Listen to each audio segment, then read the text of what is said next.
તો વડોદરાના વાઘોડિયામાં ભાજપના નેતા નિલેશ પુરાણી અને તેના મળતિયાનું કારસ્તાન સામે આવ્યું છે, જેમાં કલેક્ટરે બિલ્ડિંગમાં શ્રી સરકારનો આદેશ કરતા સમગ્ર મામલો સામે આવ્યો છે। ભાડાપટ્ટાની જમીનમાં બિલ્ડિંગ બાંધી 1.20 કરોડનો દસ્તાવેજ કરી નાખ્યો હોવાનો ઘટસ્ફોટ થયો છે। તો વેચાણની નોંધ પ્રોપર્ટી કાર્ડમાં નામંજૂર થયાના 1 વર્ષ પછી દસ્તાવેજ કર્યો। ભાડાની 6700 ચોરસ ફૂટ જમીનમાં કલ્પચંદ્ર આઇકોન નામની બિલ્ડિંગ બાંધી હતી। ભાડાની જમીનની હાલની બજાર કિંમત 15 કરોડ છે।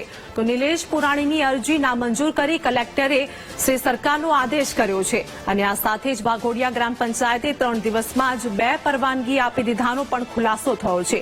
વાઘોડિયાના સરપંચ લક્ષ્મીબેન અને તલાટી અજય પરમારે મંજૂરી આપી હતી।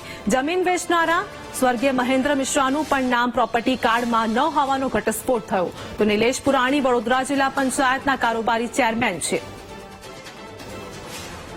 સંવાદદાતા માનુ ચાવડા મારી સાથે જોડાયા છે। વડોદરાના વાઘોડિયામાં ભાજપ નેતા નિલેશ પુરાણી અને તેના મળતિયાનું કારસ્તાન સામે આવ્યું છે। આ અંગે શું વધુ અપડેટ છે? આરતી, વડોદરા જિલ્લા પંચાયતના કારોબારી ચેરમેન નિલેશ પુરાણીએ પોતાનું ગામ જે વાઘોડિયા છે, ભાડાપટ્ટાની જમીન હતી એ વેચાણ લઈ અને એના ઉપર કોમ્પ્લેક્સ બાંધી દીધું।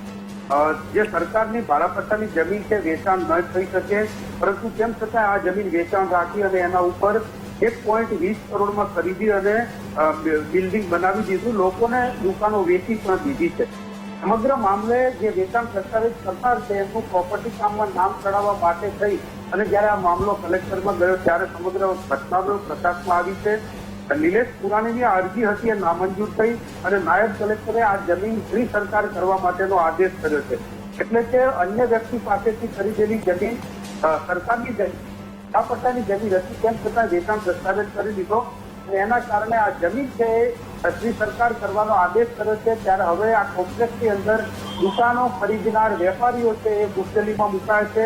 વ્યક્તિઓ દસ્તાવેજ કરી લીધો છે, પૈસા પણ ચૂકવી દીધા છે। 20 કરોડમાં ખરીદેલી આ જગ્યા છે 15 પરિસ્થિતિ છે, ત્યારે હવે વેપારીઓ મુશ્કેલીમાં મુકાય છે। અને એના ઉપર બિલ્ડિંગ બાંધી દીધું। બાંધકામ માટેની પરવાનગી પણ 3 દિવસની અંદર જ દીધેલી। એટલે આમ એક વ્યવસ્થિત કૌભાંડ કરી અને આ બિલ્ડિંગ બનાવી છે અને હવે બિલ્ડિંગમાં દુકાનો ખરીદનાર વેપારીઓ છે ફસાયા છે એવી સ્થિતિ સર્જાઈ છે। જી આભાર માનો સમગ્ર માહિતી આપવા બદલ।